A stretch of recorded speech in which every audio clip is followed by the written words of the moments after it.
Saya sudah 60 tahun baru mau taubat. Wahai Tuan Syekh, bagaimana ini? Ustaz, kalau seandainya setiap tahun bertambah fidyahnya, kenapa kami yang udah 60 tahun, 45 tahun kami lalai puasa, kewajibannya hanya kali satu? Ya, karena nggak tahu sebelumnya. Setelah tahu, masih juga membandel istilahnya ya. Nah, itu setiap tahun, setiap bertemu dengan Ramadan berikutnya semakin bertambah fidyahnya. Jadi menyesal Bapak sekalian ikut pengajian malam ini karena dah tahu. Ya, ini kan kita tahu menuntut ilmu itu kan supaya mempermudah jalan kita ke surga. Jadi jangan diingat jalan ke surga dah tahu, aduh saya rugi, maunya saya nggak tahu. Bukan begitu. Ini sudah tahu kita. Ya. Jadi seyogianya seharusnya kita berlomba-lomba berpacu untuk meniti jalan ke surga. Tahu ada kewajiban itu, segera tunaikan. Begitu. Baik teman sekalian yang dimuliakan oleh Allah Subhanahu wa taala, yang terakhir ini ketika baligh bandel sampai usia 50 tahun. Ada kakek-kakek rupa yang bandel ya 50 tahun. Bisa ratusan hari. Iya, 30 kali kita bilanglah usia 15 tahun berarti 35. 30 kali 35 berapa tuh? 450 ya? 450 hari? Ya pokoknya banyak lah. Ya bukan 450 hari, lebih lah ya. Karena 30 kali 30 aja udah 900 ya. 900, oh Masya Allah. Bagaimana itu Ustaz? Kalau fidyahnya ya kali 900, kalau sana memang 900 hari. Qada'nya ya, dia qada' lah semampunya ya. Jadi Fudail bin Iyad, salah seorang ulama besar di masa salafun salih, datang seorang kakek-kakek, wahai tuan Syekh, saya sudah 60 tahun baru mau taubat. Wahai Tuan Syekh, bagaimana ini?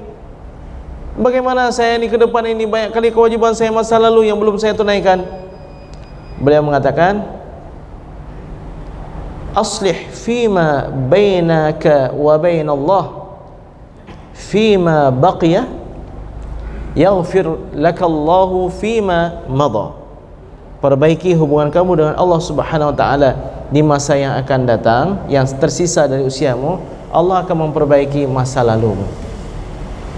Jadi bagaimana?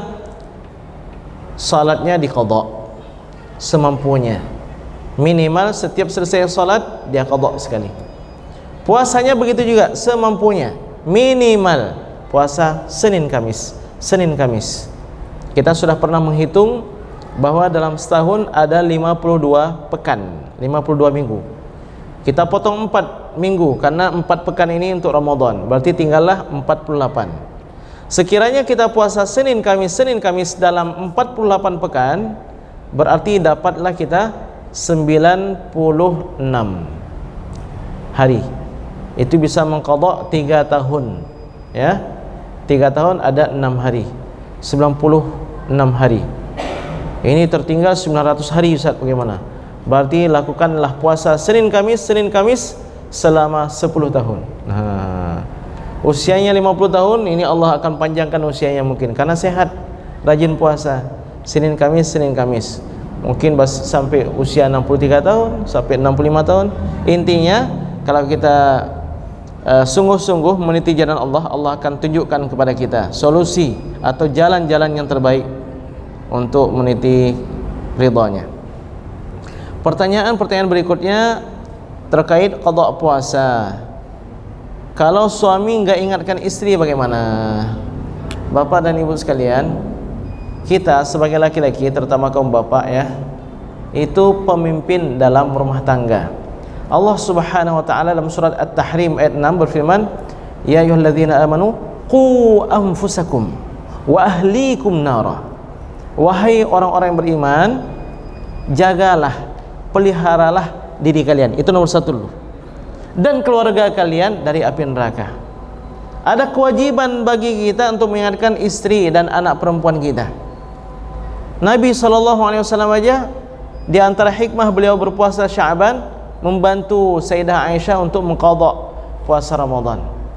Jadi bapak-bapak bantulah, ya, bantulah istri dengan berpuasa Sya'ban. Ustaz, tapi ini udah lewat pertengahan, bagaimana?